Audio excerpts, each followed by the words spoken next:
Hi, everyone. Welcome back to the Business Immigration Benchmark. I'm your host, Laura Blanaers. Just want to say thank you again to Brad Banas and Stephen Brown for coming on the Business Immigration Benchmark last week and sharing their expertise and insights into their exciting and impactful litigation when they sue USCIS and Department of State. They shared a ton of interesting insights in peeking behind the operations of these organizations, when they're able to depose these government officials. So if you haven't checked out last week's episode, please go back and check it out. They were awesome. Thanks again, guys. We had a great conversation. I really enjoyed it. Today, we're going to be talking about how busy you all are in the HR global mobility space. No, but in all seriousness, I know the number one thing I hear from my friends in HR global mobility is just how busy you are. And it made me wonder, how are you able to effectively manage all the vendors that you have, whether that's relocation, immigration counsel, global immigration counsel, whatever it might be. And so today I'm reflecting on how you can effectively manage your immigration counsel. That's what I am. I'm immigration counsel. And, you spend a lot of time putting out fires. And so I'm wondering if auditing your immigration vendor and creating transparent communication, defining program objectives, if spending a little bit of time doing that will save you putting out fires during your week. So I'm going to focus on some best practices here in auditing and managing your immigration team. And I'll dive into where things can go wrong, how to course correct, how to have an uncomfortable conversation with your immigration vendor, what you should be looking for in an audit of the data. And, importantly, what are some easy next steps you can take to create a better partnership to make sure the work is being completed in the way that you think it is or should be. As always, before we jump in, if you haven't already, please subscribe to the Business Immigration Benchmark on Spotify and YouTube. That way you'll get the updates when we release episodes every Monday. With that housekeeping, let's dive right in.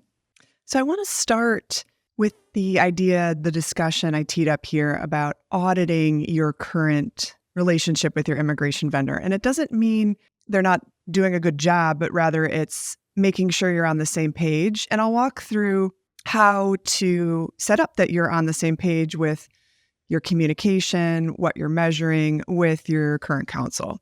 Now, maybe you're thinking, Laura, didn't you just start off with saying you understand how busy we are as HR global mobility? We don't have time to take on another task. And yeah, it does sound silly for me to then suggest, we'll start this audit project and assign you more work. Well, I wonder how many fire drills you're managing during your week. And from what I understand from my friends in HR and global mobility, it's quite a lot. And while some things are not preventable, like USCIS, there is unpredictability in their decisions. And because they hold a lot of discretion, inevitably, there are going to be some fire drills. But there are some preventable fires.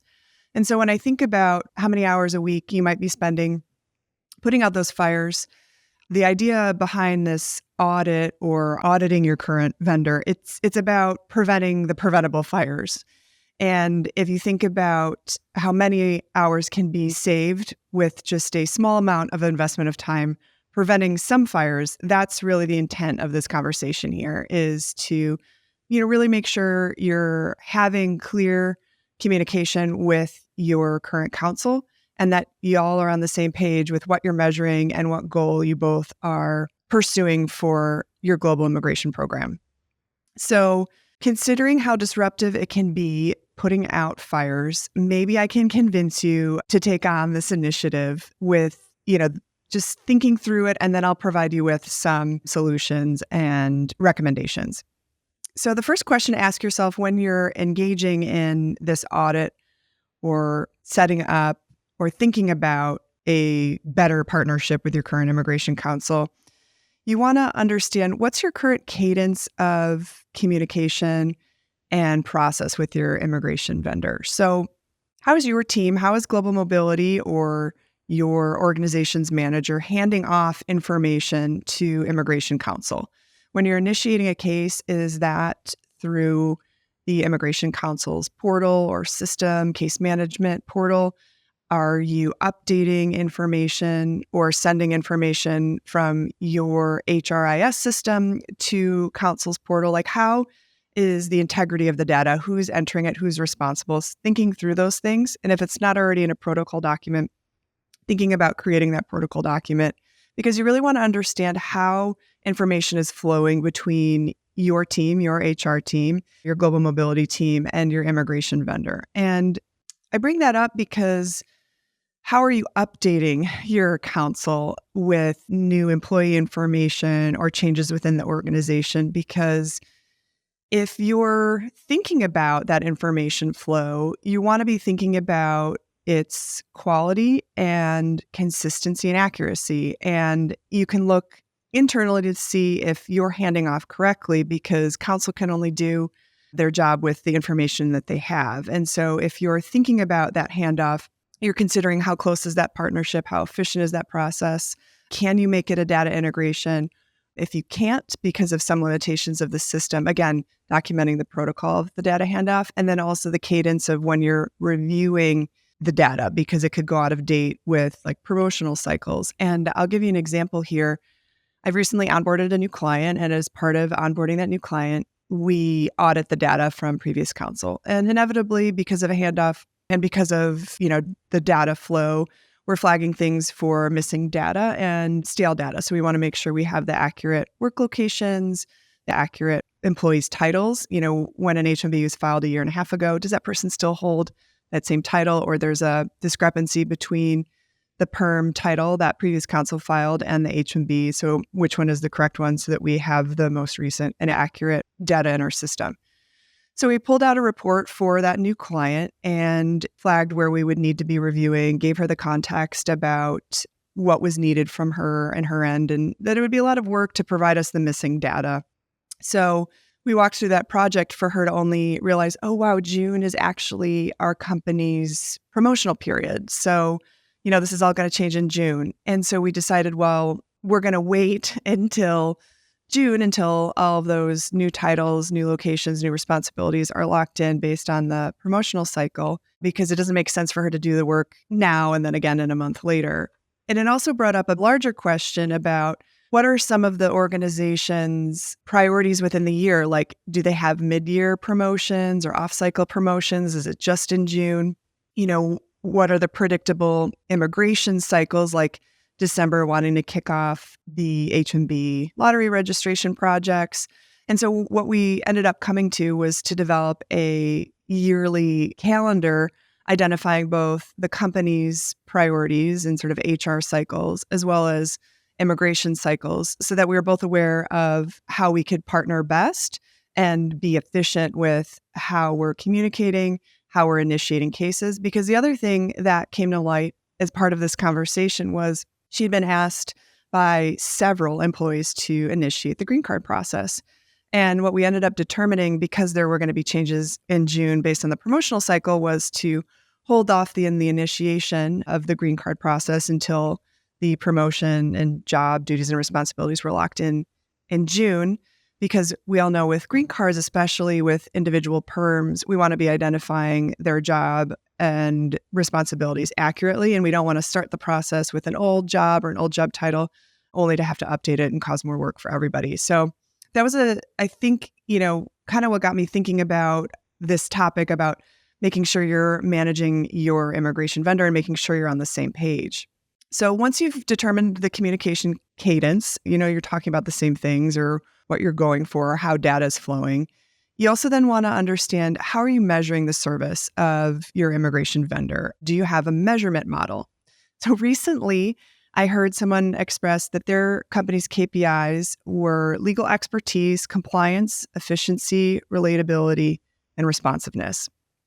Honestly, when I heard that, the only objectively measurable KPI that I heard that I understood was responsiveness, that one could measure how quickly the immigration counsel was responding to emails. Now, it brings up a broader question that Microsoft Outlook doesn't have a measurement. You can't spit out a report saying Laura's team responds to emails in 12 business hours. Like, Outlook does not have that feature. You have to build a feature. If you're in a counsel's portal, they might have a feature to report that, but many programs don't have an actual measurement for email response time. So if this is something that's really important to your organization, you'll want to work with the vendor to either buy a product that can measure that. There are certainly some out there, but I would say generally law firms don't have this product. So if this is something that's really important, you'll have to talk to your vendor to say like, no, it's really important for us to measure this because of, the priorities within our organization. The other KPIs that I heard that I just said, legal expertise, compliance, efficiency, relatability, these are a little bit more squishy. They're more subjective. When I hear relatability, I kind of think of a vibe check, and it's like, well, how do you measure that?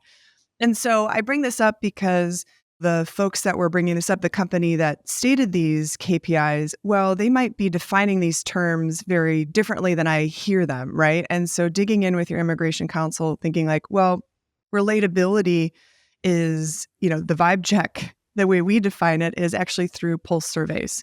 And so we want your legal team to have, in every email a way for our employees to say, thumbs up or thumbs down, to just get a read of, are they relating to you? That's what we mean by that. So I bring up, how are you defining KPIs? How are you measuring them?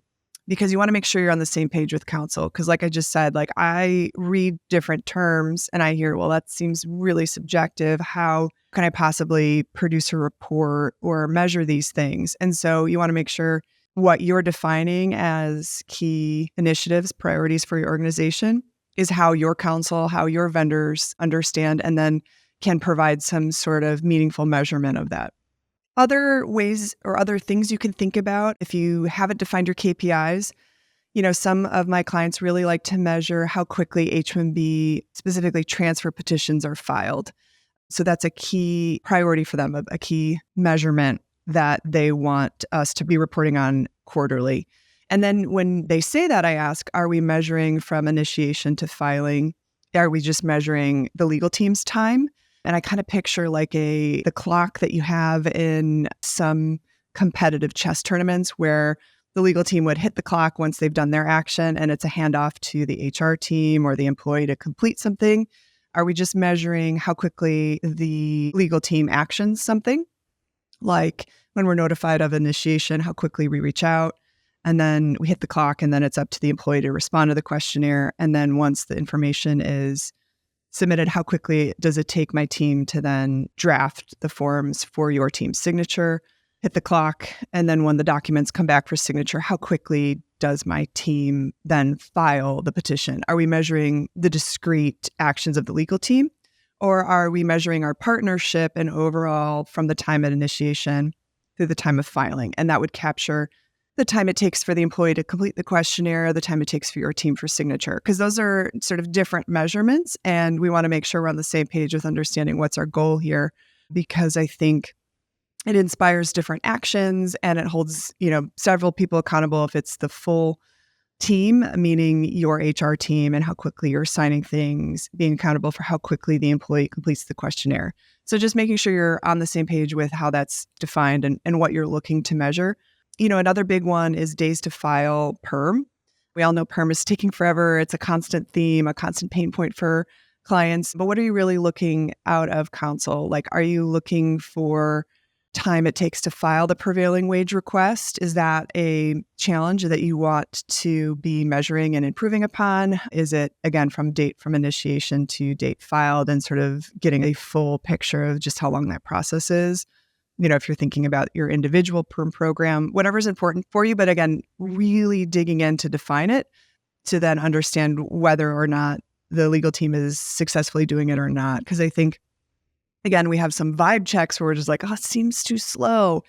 Well, hard to know if you're defining it in different ways. So make sure you're on the same page there. The other thing that I know a lot of my clients are interested in is collecting client satisfaction surveys. So at the completion of an immigration project, whether that's the filing of an H-1B or the filing of an I-140, whatever it might be, the sponsored employee receives a questionnaire asking how the service was. And so that might be really important for your organization to be collecting that feedback. So once you've, again, set up the definition of the KPIs, how you're going to measure it, what you're measuring, you then want to make sure you have confidence in the reporting and data that you're going to be receiving on these KPIs from your immigration vendor. And then I'll say that, when we're producing reports, when I'm producing reports, usually we're giving you a really high level, pretty picture of the readout. So, client satisfaction looks like this, NPS scores look like this over this time period. And you're just seeing sort of big picture. And that's important because when you're passing it off to your leadership and stakeholders, that's really all they want to see. They just want to see big picture, like, what's that number? Is it where we've defined our goals? Are we trending towards our goals? That's important. But you also want to be asking for the raw data. So again, when we're talking about auditing and making sure your vendor is producing the results that you want, calling up the raw data is important so that you can then audit the data. And I'm not saying going through, hundreds and hundreds of lines in an Excel spreadsheets to audit, but, say I'm going to audit 2%. We've measured and defined these service level agreements or of response times or petition filing timelines.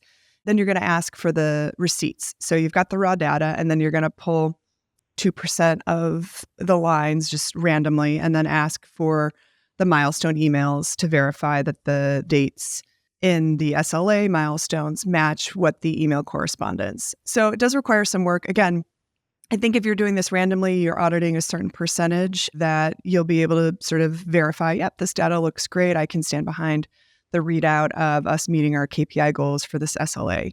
The other, thing that you'll want to be thinking about is how frequently you're going to audit that data. So if you're looking for improvement on SLAs, maybe, you've been loosey-goosey, you've never defined them before with your immigration vendor, and now you've got a pretty aggressive definition of where you want the service level agreements, the turnaround times for drafting to go. Maybe in the next year, you're going to look for improvement. And so measuring that improvement would be, a big deal of meeting the goal for the end of 2024 to have met those goals.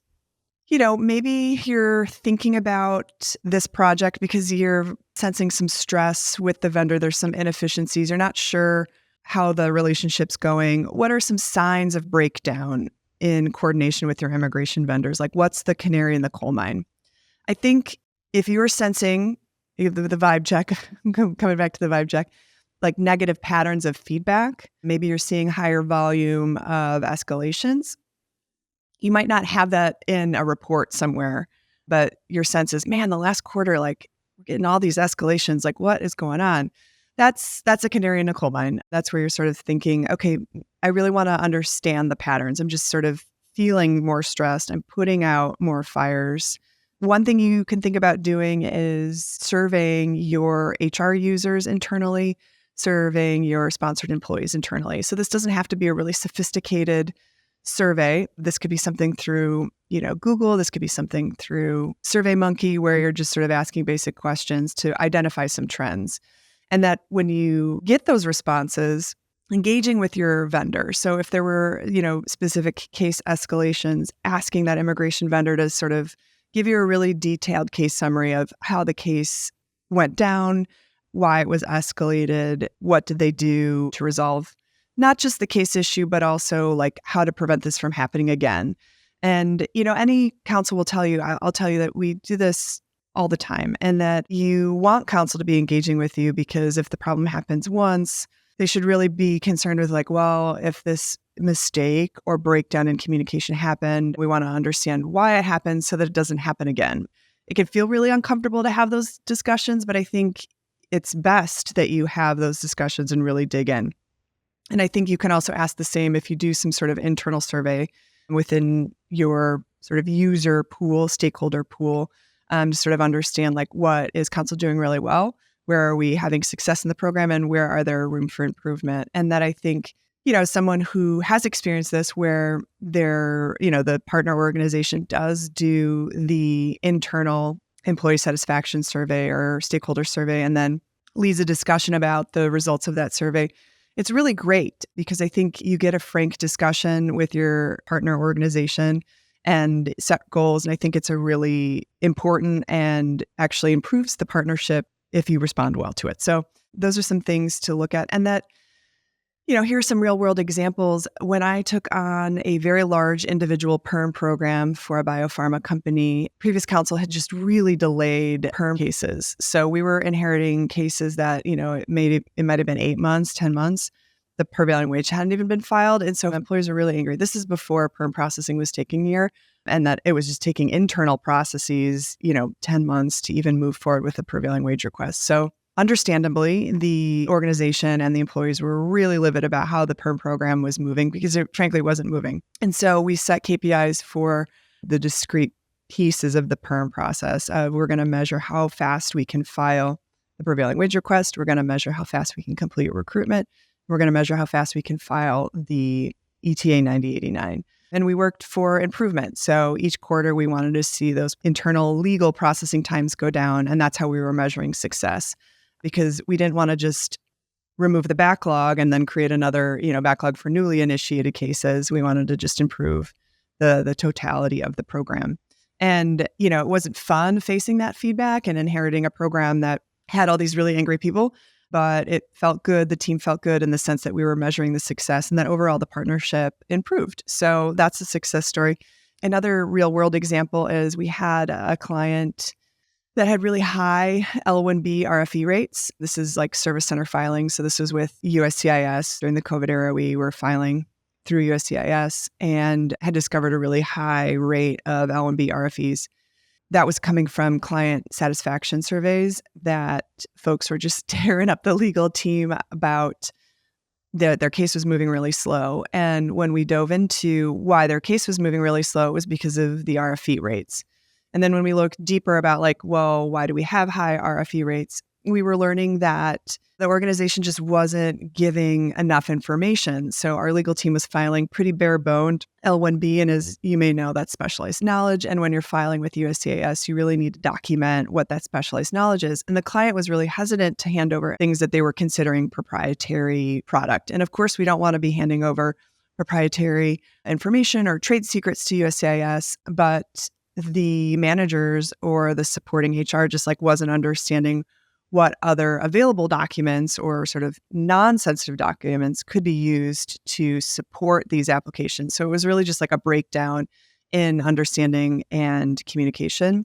So we developed some strong memos, template language in which to make the request that was really resonating with the organization. So sometimes the feedback really illuminates where there's just a breakdown in understanding, because immigration is really confusing. And if you've got managers in all different departments that aren't that familiar with supporting sponsored foreign national employees, they may just not understand. It's not that they're resistant to supporting their sponsored foreign nationals. It's just they don't understand what we're going for. And that was an illuminating, conversation when we really dug into it, that we got to the bottom of it and then we're able to resolve what the issue was to improve the processing times that the folks were complaining about. But we really had to dig deeper.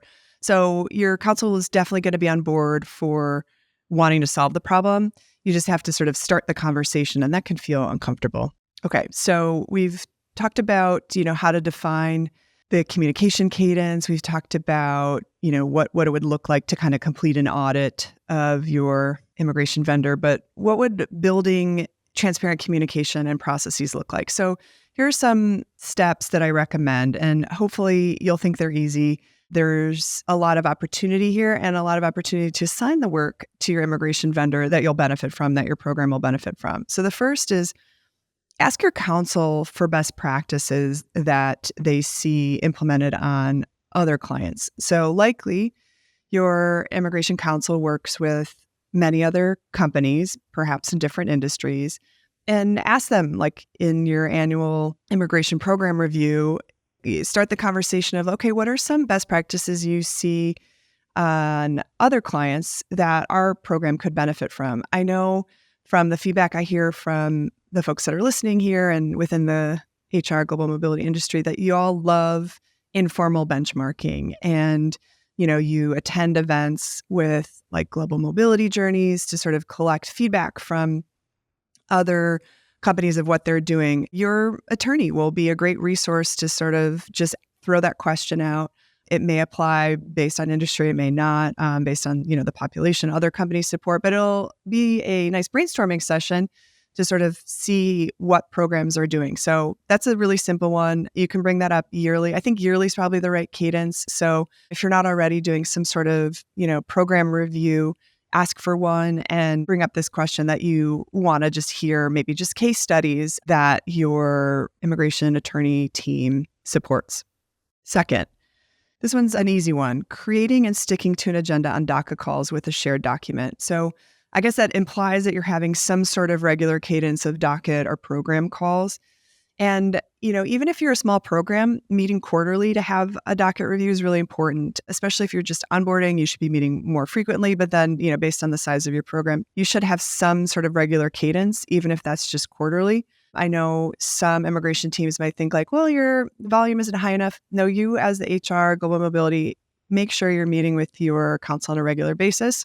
So assuming that's happening, making sure that you have an agenda for those calls. So you don't want the calls to just be all over the place, just as a catch-up call. And you can assign this to your immigration counsel, create an agenda if that's reviewing expiration reports, if that's reviewing the PERM program, if you're reviewing active cases and statuses, maybe you're reviewing a report together, whatever it might be, make sure there's some agenda items, and that if there are assigned to-dos, there always are assigned to-dos, action items after that meeting, that they're clearly assigned and memorialized in the document. And so you can be having your immigration counsel manage this whole process, and that is just a really helpful tool for you to see that things are getting done as you're assigning them.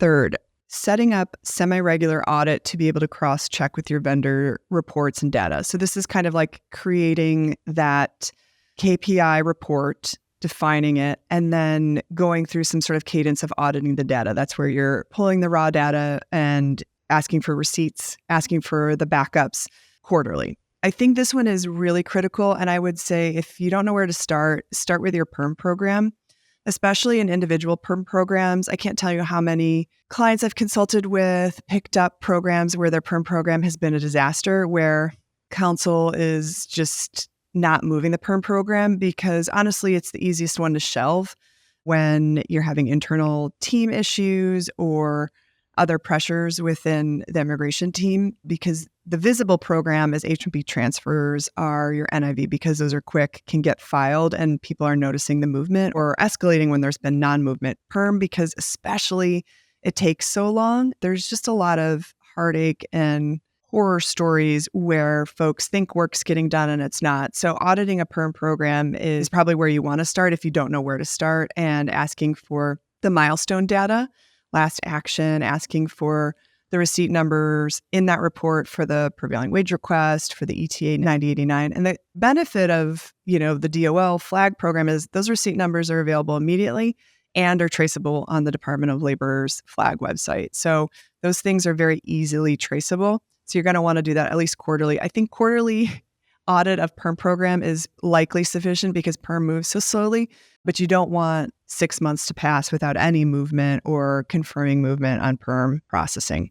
And the final recommendation I have here, again, this is something you could put on immigration counsel, is asking for an annual program review with those tailored KPIs. So what matters most to your company, making sure they're putting a thoughtful deck together for you to report out to stakeholders. And again, you have been auditing ideally quarterly those KPIs. So you're coming to an understanding of the program's working, the KPIs are meaningful, and you're checking those receipts. So the annual program review is a good way to then ensure you're continually setting KPIs that are meaningful to your organization and that your immigration counsel knows what you mean when you're defining the KPIs. Okay, so next we're going to invite my producer, Finn, to run through some scenarios. Like we've done in the past, these are inspired, real scenarios from clients and folks within the industry that we've consulted with. We're anonymizing the client and the company data so that you can't identify them. But hopefully some of these questions, problems will resonate. Well, hopefully some of these problems won't resonate. But if you have had one of these problems, the goal here is that we're helping you think through how to solve some of these challenges. So Finn, take it away. Cool. First one. A business consulting services company has approximately 300 sponsored foreign national employees in the U.S., and then a global program of about another 100 foreign national employees. Their immigration team in-house consists of 4 team members to manage the U.S. and global program. 3 of those team members are based in the U.S., 1 is based in India. This company's encountered problems in the past with their attorneys marking case actions as complete before they were actually complete. resulting in employees having to leave the country in some of the most dramatic instances. The immigration team at the company, justifiably is very concerned with validating casework completion by their partner law firm. So Laura, what systems or processes do you recommend could be put into place for this company's immigration team so that they can access and review, a case's progress in real time to validate completion by their law firm?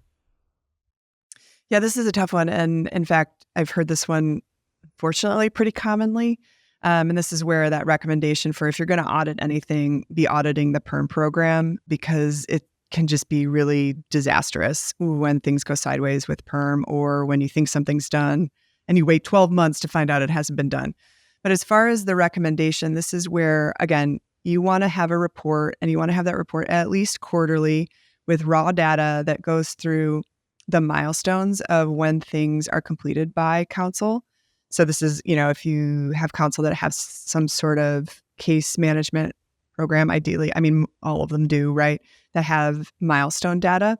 So you want raw reports, big Excel files noting when each milestone has been completed. And then you also must have in that report the receipt numbers for the prevailing wage request and the ETA 9089. And it sounds like in a program like this that needs to rebuild trust with their vendor, you'll probably want to go through like all of the lines of that report to make sure things are getting done. And that's where you're asking for the receipts. You're asking for the receipt notice for confirmation that the perm's been filed. You're asking for a receipt notice that the prevailing wage request has been filed. So as a day-to-day contact, you should be listed on those forms, and ideally you're receiving those emails. But if you're not, counsel receives those emails from Flag. But you can also just be putting the receipt notice numbers into the Flag website and getting a readout of the status pending with the Department of Labor to make sure that it's been filed. So this is kind of a lot of work. But when there's a breakdown of trust like this, verifying all the data and then having a clear report that you understand that goes through everybody's status is going to be really important. So that's the recommendation here. And it's a lot of work. And maybe you can get an intern to do the verification, or a young analyst to do the grunt work there. But the big picture is you want to make sure you're not just having some sort of dashboard readout, because that was probably the problem here. You probably saw some report that said it was filed, or the counsel sent you an email that was filed, but you didn't have any way to sort of do the double check. All right, next one. An HR immigration manager is starting a new role, leading an immigration program at a manufacturing company with about 250 sponsored foreign national employees in the U.S. The company is 3 months into onboarding with a new immigration law firm, and a key part of this HR immigration manager's role is to ensure operations are improved working with this new vendor. The company went to RFP last year under her predecessor and ultimately left its partner law firm of over 15 years for a large immigration law firm that they hoped could sort of help with their scaling program. That large program made a lot of promises on faster SLAs, data quality in their case management platform, and regular, accurate reporting of case progress. What recommendations would you have for this HR immigration manager to ensure that she can hold the new law firm, accountable to the promises they made and make sure that they're actually met? Yeah, we all want it to work out with the new counsel. It's a tremendous amount of work coming into a new role that's onboarding with a new firm. Like that's a lot because a lot of that legacy information is left with that old law firm. So you're like really rebuilding a new program. I think the first thing is to sit down with immigration counsel to define what the successful program looks like. So really define the KPIs. Like what are you really looking for? It might be that you're measuring this new law firm's sort of touch time and how long they're taking to draft forms, file the petition once they get the signed documents. Like those might be your key measurements. And so having counsel walk you through the report, customizing that report, determining that you're going to get that report, I think on a quarterly basis, that's reasonably the most auditing you probably can commit to in your role, because you're so busy, you've got so much to do, but quarterly, you'll be able to pick up on trends. So you'll want them to deliver you some sort of quarterly big picture on those KPIs. Again, assuming it's time of filing, that's a really common SLA. How long it takes the legal team to, initiate a case, to draft the case once questionnaires are completed and file a case. Those are key measurements to understand the movement of filing. And so getting the raw data for that report and then determining, you might want to start with auditing a high percentage of those lines. So maybe you start with, you're going to audit 25%, highlight randomly those lines, and then ask for all the emails verifying the work was completed when they say it was completed in those milestone data. The other thing I think that would be good, especially with an onboarding, is request that your counsel have pulse surveys for employees to complete so you can pick up on any kind of communication trends, any kind of responsiveness trends right away. Because sometimes it's a training issue where the new immigration counsel's team isn't aware of the SLAs. They're still learning them, or they're still learning company culture of how to respond. So not just responding timely, but also responding in a way that, the employees, the HR stakeholders all understand. So getting that in place to sort of monitor how folks are feeling about it. So I talked about the vibe check. The pulse surveys are kind of like the vibe check, the relatability, to make sure that the employees are happy, because a transition is a really big deal and employees get really nervous. And so you want to make sure that they're feeling taken care of in addition to meeting those promised SLAs. So I'd start with like quarterly audits of, what the most important SLA is. It's probably that production timeline, and then ensuring that the folks feel supported through some sort of pulse check survey. Well, so to wrap things up, I think it's really important that you're on the same page as your immigration counsel. And this can be a really important conversation that you've been putting off. This could be a great way to deepen the relationship with your immigration counsel and make sure you're on the same page. So are we defining things meaningfully for the organization? What's important to you? Make you look good in your role as HR Global Mobility Lead? And, asking counsel to help you lead that program, I think, is really important. It might feel like a big undertaking, but hopefully some of these recommendations you can assign to counsel, easily input, or make for your goals for 2025. With that, I hope you enjoyed the Business Immigration Benchmark this week. As always, please feel free to reach out to me on LinkedIn, send me a note with any feedback of topics or questions you have that you'd like to hear discussed here on the Business Immigration Benchmark. Catch you next week.